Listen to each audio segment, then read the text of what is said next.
Bonjour à tous, merci d'être avec nous. Hello, everybody. I know there are a lot of round tables, and it was not easy to find this room. Let's start our round table around due diligence in theory and practice. The exercise of due diligence is something we know on a daily basis as investor or CISO. The exercise is not yet standardized. It depends on the challenges and the context, and it can be very complex to put in place depending on the context.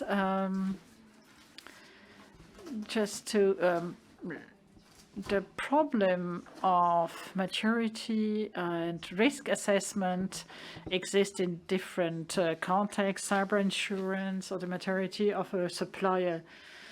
Today, we wanted to concentrate on the real sense, stricto sensu of the due diligence in terms of mergers and acquisitions. It doesn't mean that the other circumstances aren't applicable. It's just that we wanted to concentrate on these issues. Our participants today will discuss around this. We'll remember what the challenges are, depending on the circumstances, and we will discuss the different methods, tools that can be used within a cyber due diligence exercise, and the difficulties and limits of those methods by comparing a theory to practice. And at the end, we will discuss the different ways of walk around during these due diligence exercises. Then we'll have some question and answers at the very end. Don't hesitate to keep your questions for the end.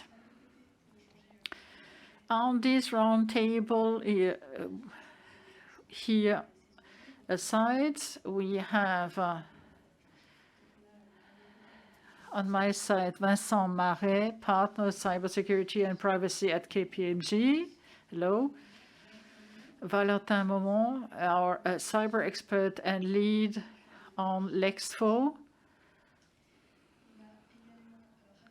Raphaël Compagnon, managing director, corporate finance, tech and digital at Edmond de Rothschild Corporate Finance. Hello. And Hervé Malocena, founding partner at Move Capital. Thank you to the four of you of joining us and bringing in your cybersecurity experience and your M&A expertise. And myself, I'm Chloé Molinari. I'm manager on cybersecurity at Capgemini Technology Services. I'm particularly working on M&As. After this introduction round, let's begin. First question, basic question, what do we mean by cybersecurity due diligence? Raphaël. Thank you. Due diligence is in the framework and in a process with two main phases. One, we asked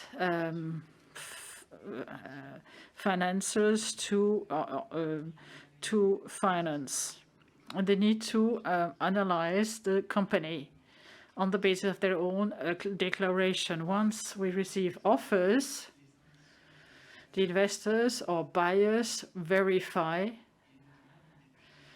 especially called due diligence. It could be related to finance, taxes, legal, social, trade, technical, cyber technical.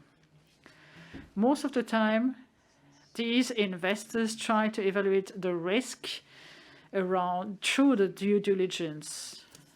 And so technique and cyber, because a badly estimated risk means that mechanically it's a price reduction.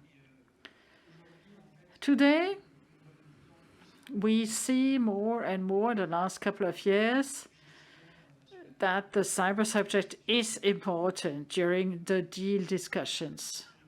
Historically, because of the increase of cyber attacks and because of technical issues, and specifically because through cyber audits. This is the general framework. The best to anticipate this phase is to prepare things ahead of time, because there's nothing worse than to have to be reactive and respond through these cyber due diligence aspects. You can do vendor diligence. Thank you, Raphael. As you said, due diligence on cybersecurity is something that is just a must. Is cyber due diligence a deal breaker in this type of circumstances? What is the challenge? What is at stake? I have never seen on my side a deal that would have gone because of cyber side. There might be some extreme cases where the company gets a cyber attack and therefore cannot answer, and this might be bad for the deal. It's not a deal breaker, but deal changer, because if we see that the cyber attack is badly met. Through the technical audit, some risks might be identified and be like open doors to bigger risks, like data reduction, theft of data. At the day of the investment, the value of the company might be reduced mechanically. If a hacker would probably attack a company that is in a deal or looking for funds, then it comes on the radar of hackers. And this might happen if the company hasn't set the right measures against external hackers, stealing the intellectual property of a company. Last years, we've seen the increase of the protection of personal data. This is a cyber risk. It is all right for an investment fund, even if it's always a bad thing, but it is very bad. Is such a cyber attack on a big group, because it can be a deal breaker. Some investors are looking at this risk and the handling of such a risk. If it's just too badly done, investors might just not look at the folder at all. So they need to follow a very strict policy on protection of personal data.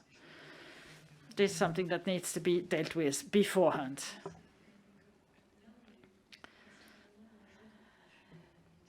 So this is from a standpoint from a buyer.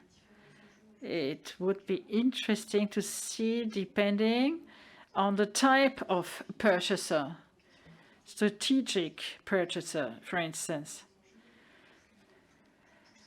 And some might be more interested in certain information. Vincent, could you please develop and tell us what purchasers would look at?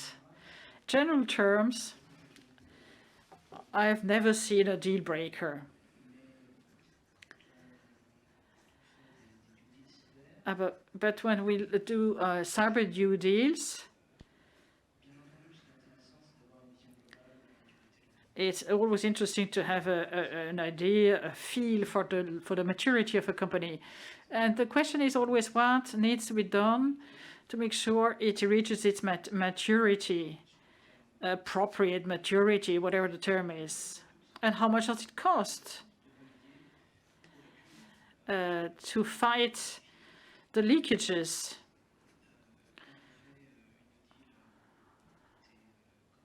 So when we do a new deal on the purchase side, we need to identify things that are missing, like the cybersecurity is too weak, there is no director, there is no SOC, and we need to estimate the cost of recruitment and paying somebody in charge of SSI or workstation, a manager or a SOC service, and so on.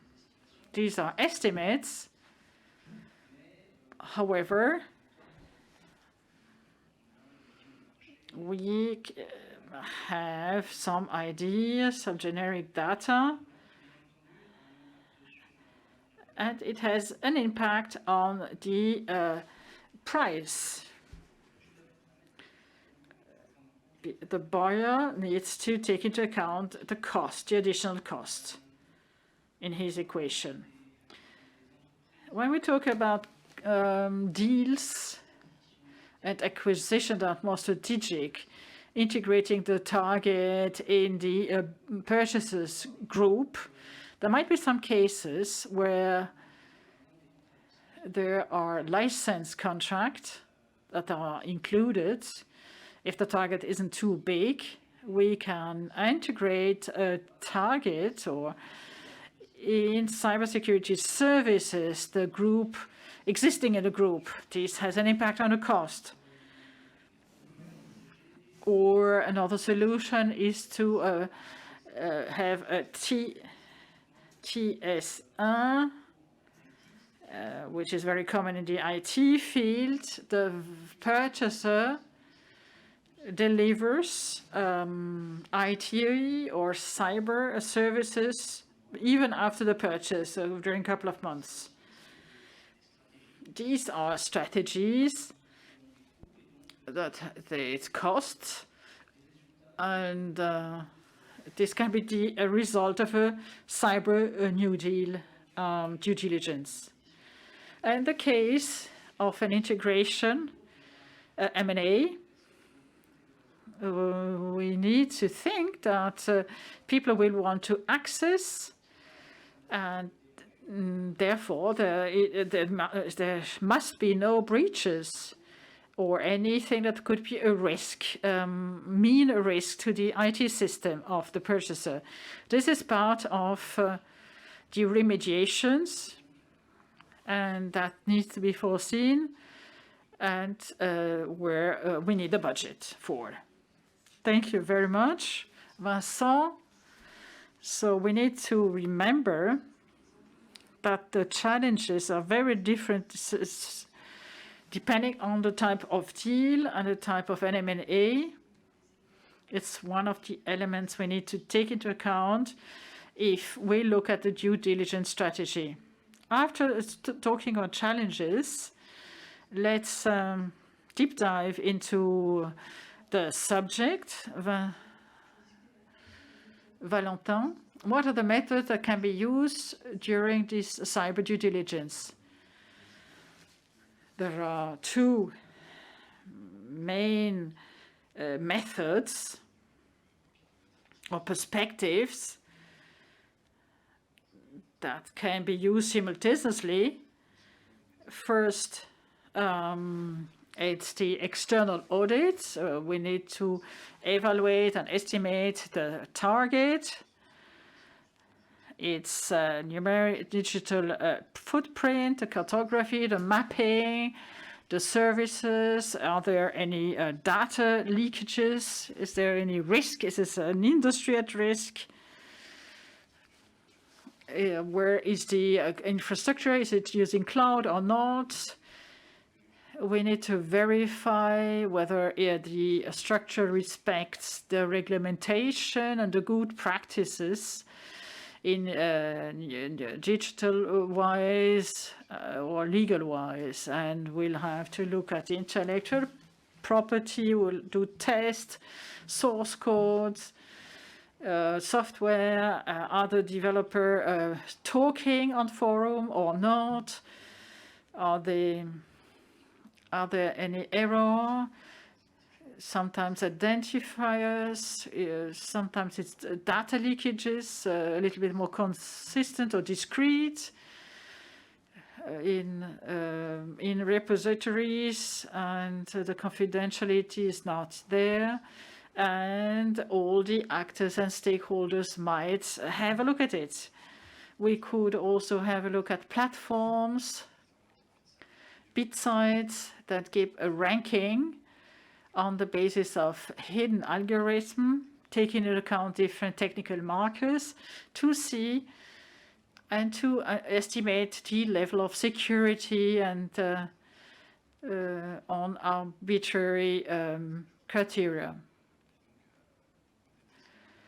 On top of this, there might be some intrusive methods in collaboration with the company that wants to be purchased, with some investigation, like interviews with technical teams, administrative teams to understand the processes, the administration, to guarantee security and to make sure that everything goes well. What are the practices? How is the codification of data? And to get as much information as possible. Is there a kind of a guide, good practice guides, interviews, documents, PSSE, technical documentation, and good practices internal. What are the code words? And we'll have intrusion tests on the application, on the software, the audit reports of former audits, if any, external audits, in order to understand what the security level is, and in order to have this information during negotiation. Thank you, Valentin. So what we understood is, from what you said, there is a whole range of ways to do this, execute this due diligence, and I think some of the platforms we talked about are probably downstairs and have their stands. So we all have our strengths and weaknesses. Some methods will be intrusive, and we need some collaboration from the purchase company, and others will be less intrusive, but maybe less interesting. Valentin, could you tell us more about the limits of the methods you just described? Sure. The rating platforms, we don't know the platforms, we don't know the algorithm. It might be based on technical criteria, but it's difficult to evaluate. We don't know what we're going to see. It is very complex and focused on certain elements. The view or the perspective, it might not be on the right scope. Sometimes it's not a question of internet exposure, it might be access, and therefore the external platform has no great interest. Another limitation is around the data leakage. Like open source, all the information is available on the company, the customers. You won't have the names of internal programs and so on.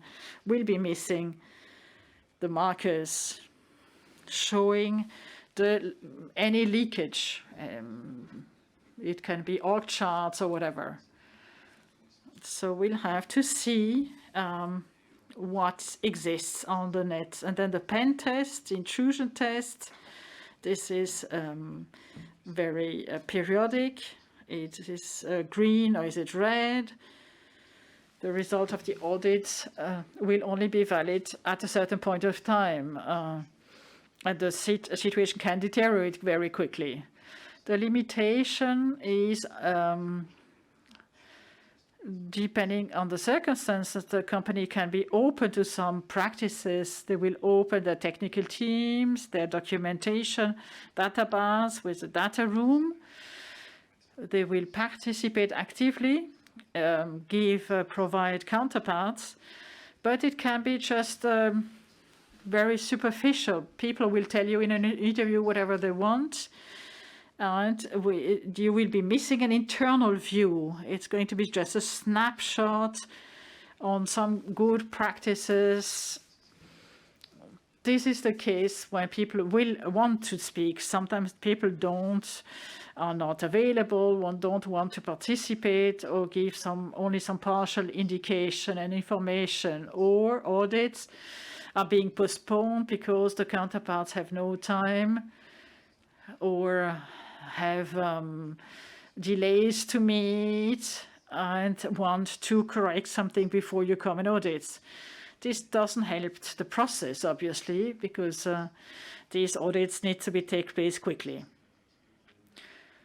This might happen. These are the limitations.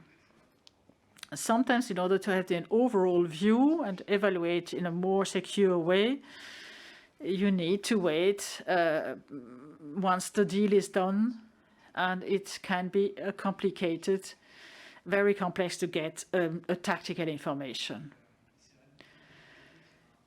And there is a conflict of interest between the purchaser and the company who's been and the vendor. In a deal phase, it's very confidential deals, especially for the vendor. Therefore, the teams do not know anything about the deal.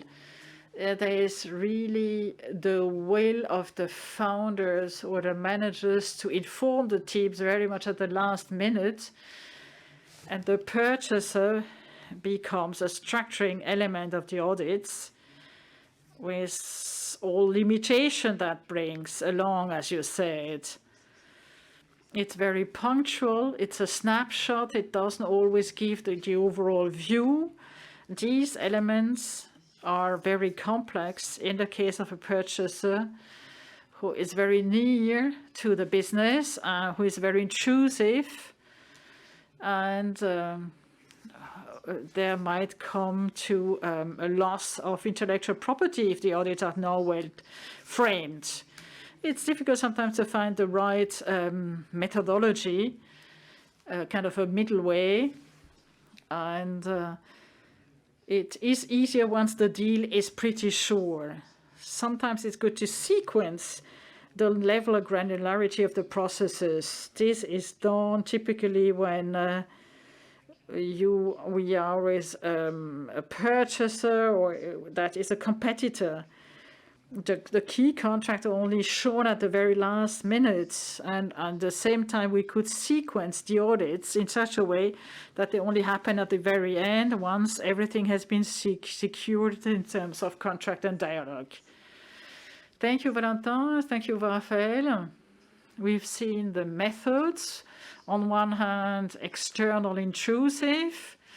The credibility is very relative because it's seen from the outside, and the method that are intrusive are difficult to put in place because they request some engagement from the company that is in the process of being purchased, but not always purchased at the end, and therefore the visibility isn't that clear or only in a very late stage of the deal.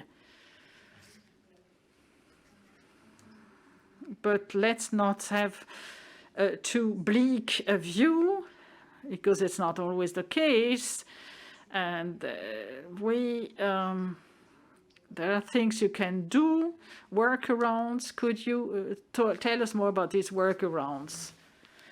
Absolutely. The New Deal are exercises that are very intense. Very often there are several potential buyers. There are different types of auditors and teams of auditors who request the same information. At the same time, these exercises are take place in a couple of days, only a couple of weeks maximum. For an auditor, it's important to think that it is not a comfortable situation, and we will have to handle with the information we get. We have the data room, where we can find anything, and sometimes we look around, and sometimes there are some documents. It's not always easy. As it was said, once the deal where only the comics is informed, the RSEC is not informed. It is complicated. It's an exercise of incomplete information. So there is a need for the guide, the referentials, and so on. But you need to look beyond. But because if you try to tick off the boxes at every line, you're not going to come any further. Therefore, you need to have auditors that have some experience already, that have seen already different types of companies, have done already of cyber maturity audits, and who have a good nose in a way, and who know what they're looking for rapidly, and have a global view and as precise as possible, and can see the limits, see what is acceptable or not, and to see how much it would cost.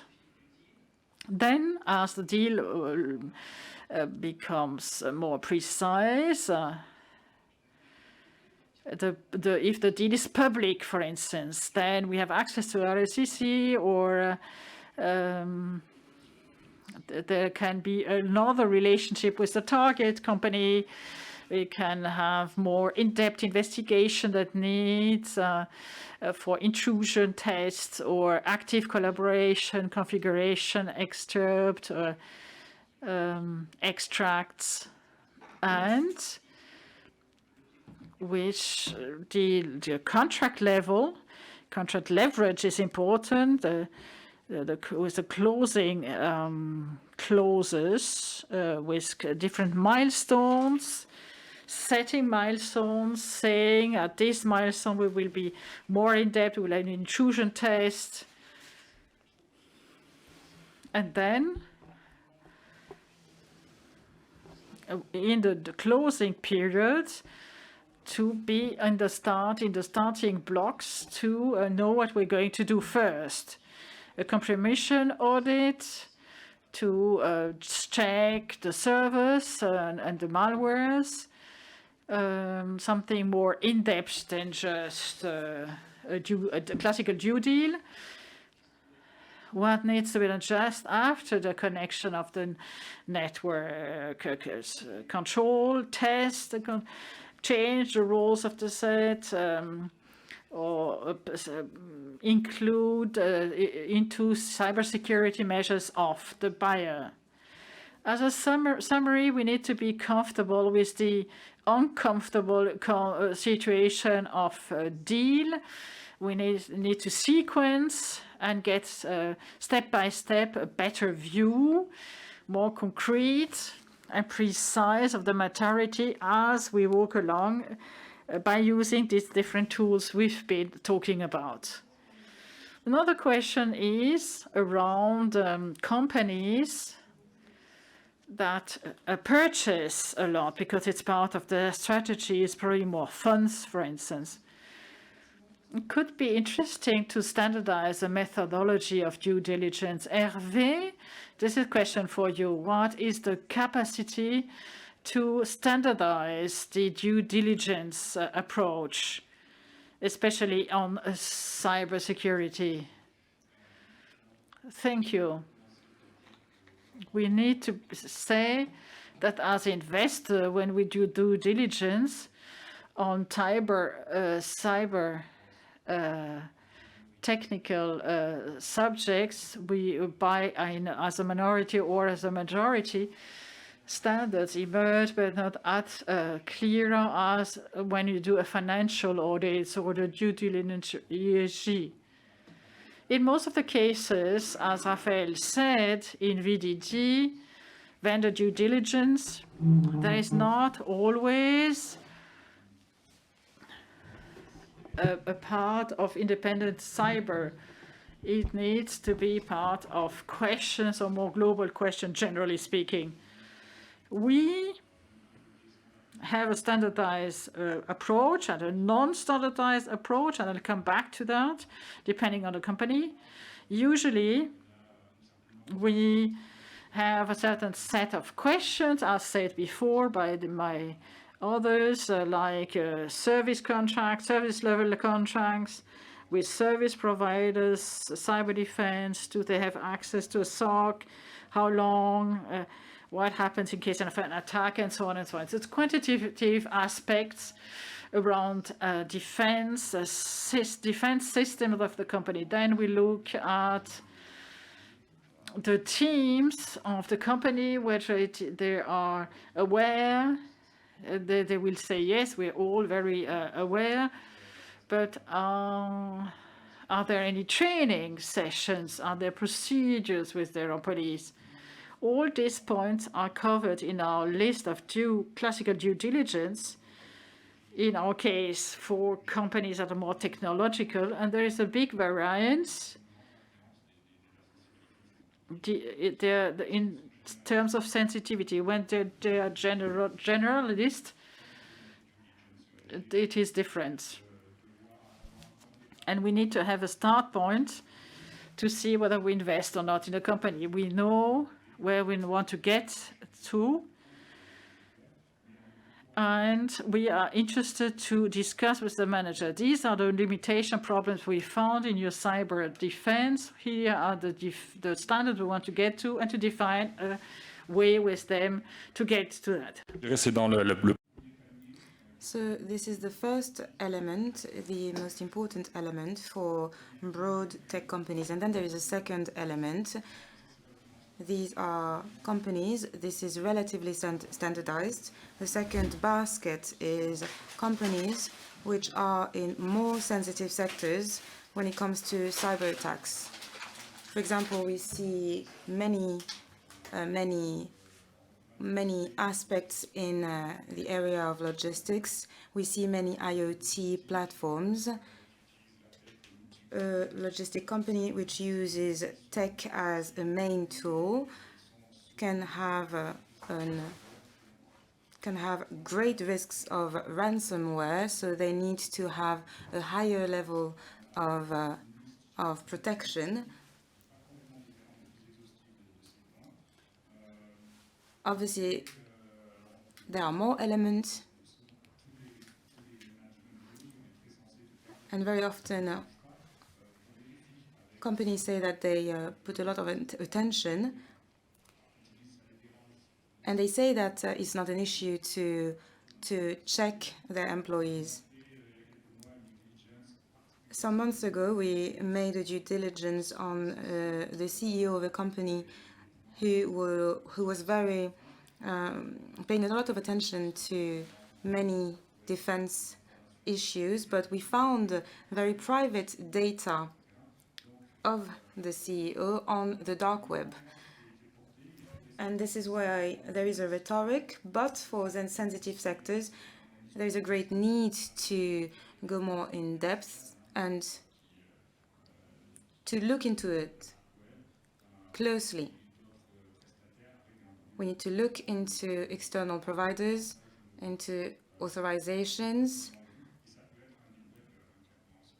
And when we share our results, it can be a deal breaker. And then there is a third basket. For example, cybersecurity companies. Here, obviously, they say that the level of protection is even higher. And in our strategic committee, we have a person with over 20 years experience in cybersecurity. He challenges the company's employees very highly when it comes to the source code. And usually this is very complicated discussions, but our experts makes a thorough report on the strengths and weaknesses of such and such company on cybersecurity. And we see that it's not always all white or black.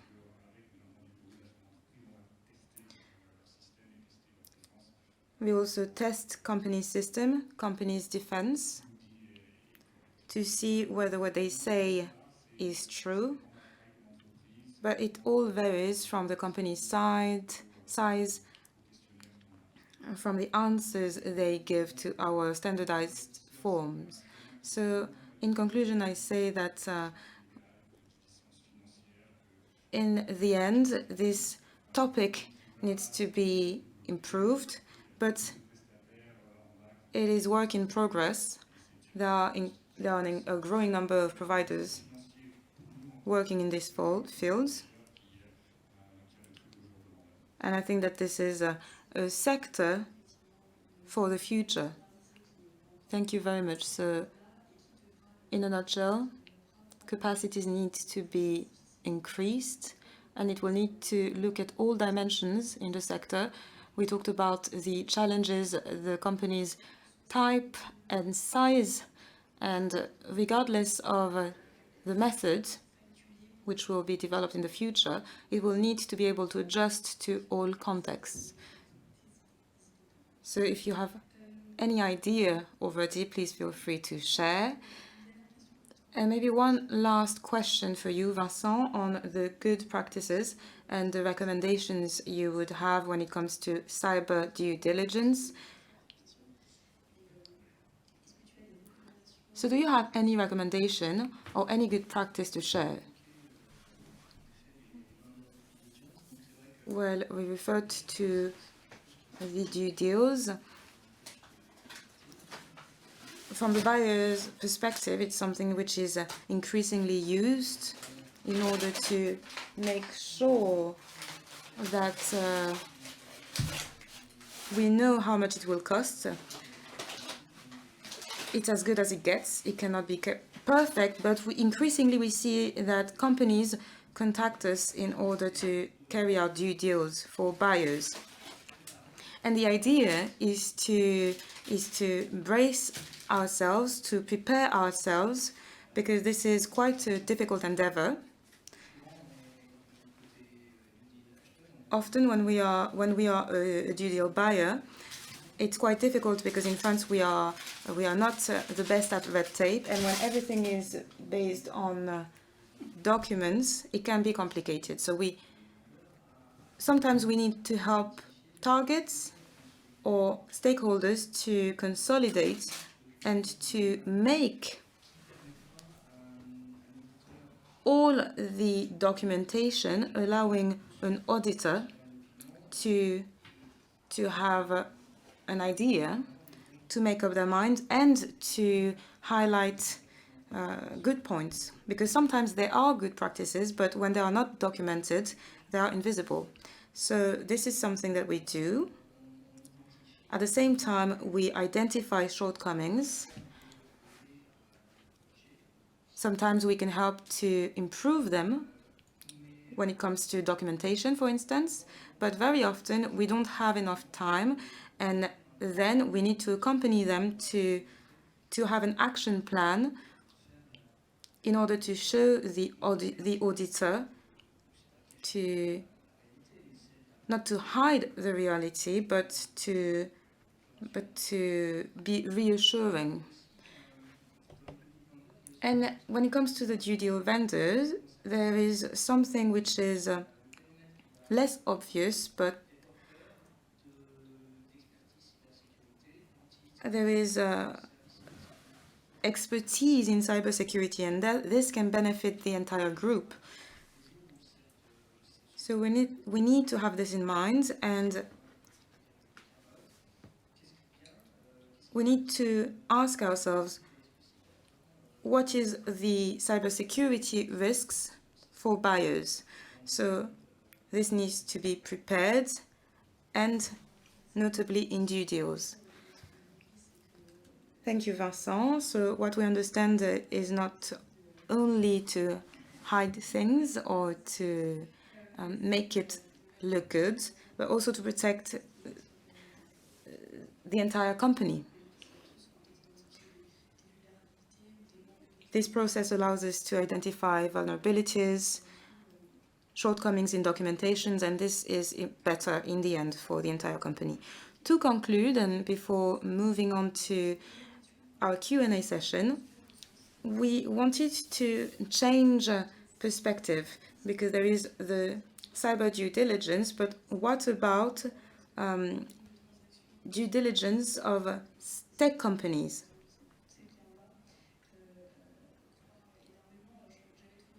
These companies are increasing. They are 75 million in 2020. So what can we say about them? What about due diligence on cybersecurity companies? And this is also for you, Hervé. Thank you. So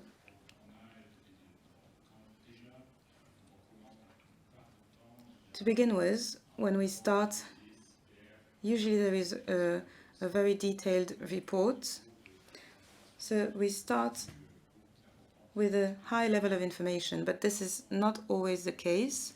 Sometimes we invest in companies, and this is often the case, by the way, where there isn't a standardized process. We have no templates in the company, so we need to use our templates, and we ask companies to make a due diligence process. We analyze their responses, and then we call them into question.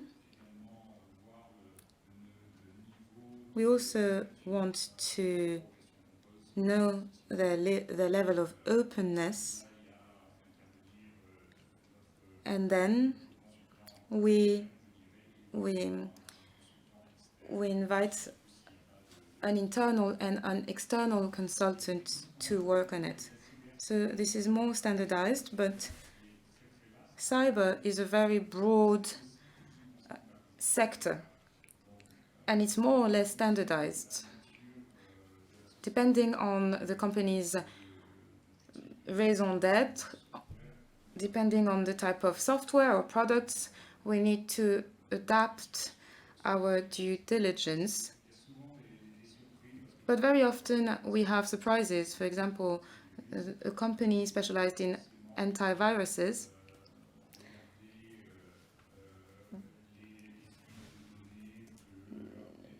don't necessarily look at data leakages. So we need to focus on, for example, the dark web or other issues. Thank you very much. What we see in a nutshell is that the companies which are aware of cybersecurity also need to be accompanied. For example, to have a good understanding of the business and to understand the various stakeholders in cybersecurity. Thank you, Hervé. And this was the very last question in the roundtable. So now we will have another exchange, a Q&A session. I don't have an assistant for the microphone, so if you want to ask a question, please speak louder. And if you are in the first, if you are close to me, I will No, they have to walk over. We have questions. Yeah, we have a question.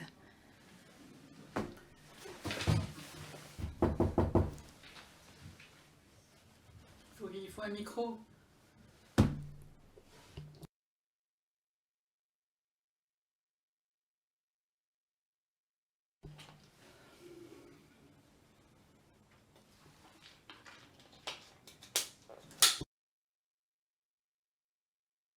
Voilà. Il faut recommencer. I worked on the pre-closing conditions. I was woken up a few days ago, and I was asked to say what I knew about GDPR. It was really at the last minute, and it was quite a pity. So how can we convince Comex to invest more?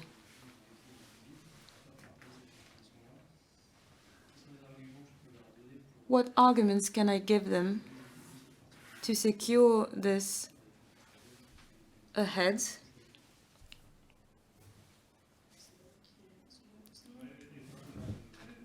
And this is a question for everybody.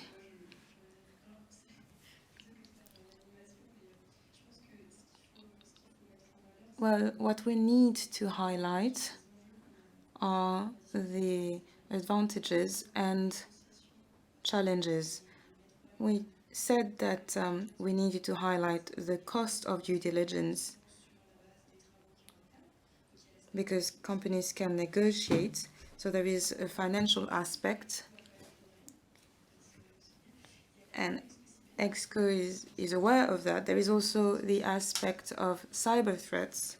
I think that EXCO is also aware of that. So we need to show them that it can be potentially a cyber threat, that a malware could spread out. And this is also another aspect which is worthwhile to highlight. And then when it comes to optimization, we can have financial optimization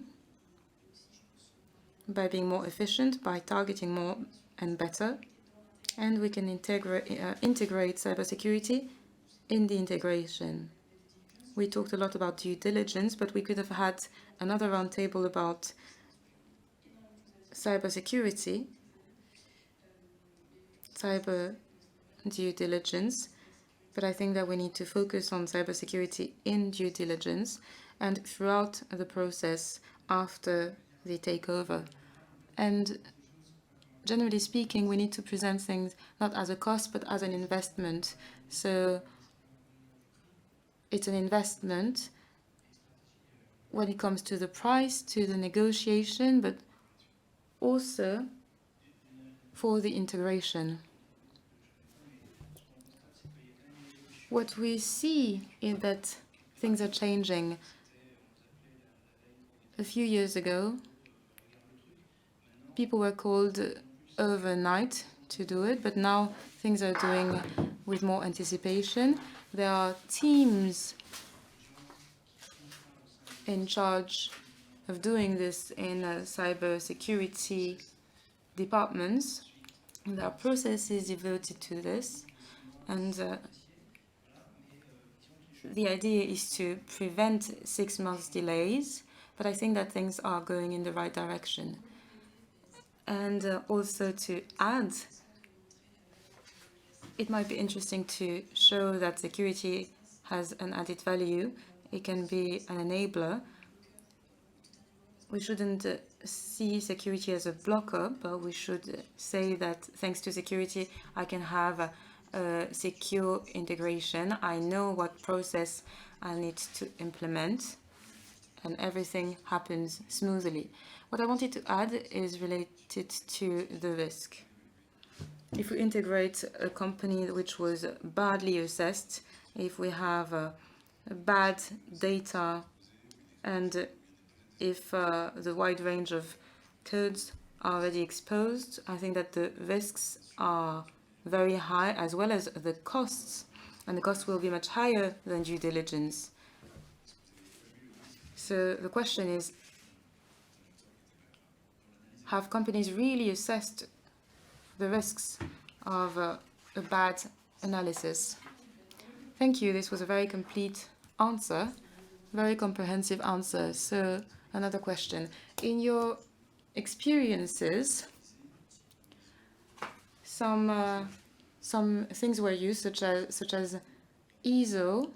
So what standards are the most efficient for these kind of audits? Well, this brings me to what I said previously. Obviously, we need to be prepared. We need to set the scene, and then we can use ISO, NIS,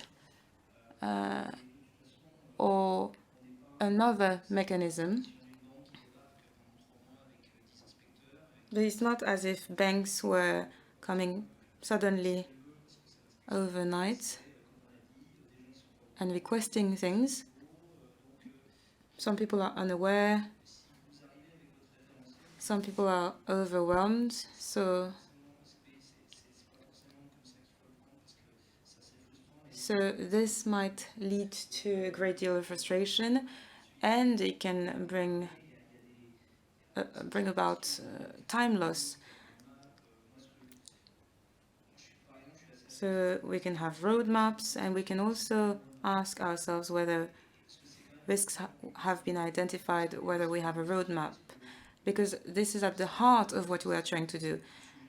Were risks identified? Do we have a roadmap? Do we have a budget in place? And then we can delve into details, but this is the question I ask myself, because this is where we can really change things. Unless the company already has a very good certification, usually it's a question of flair, and we also need to accept these uncertainties. We need to prepare for day one, and as long as we have a macro view, as long as we have an action plan to be prepared for day one, it should work. Thank you. Are there any further questions?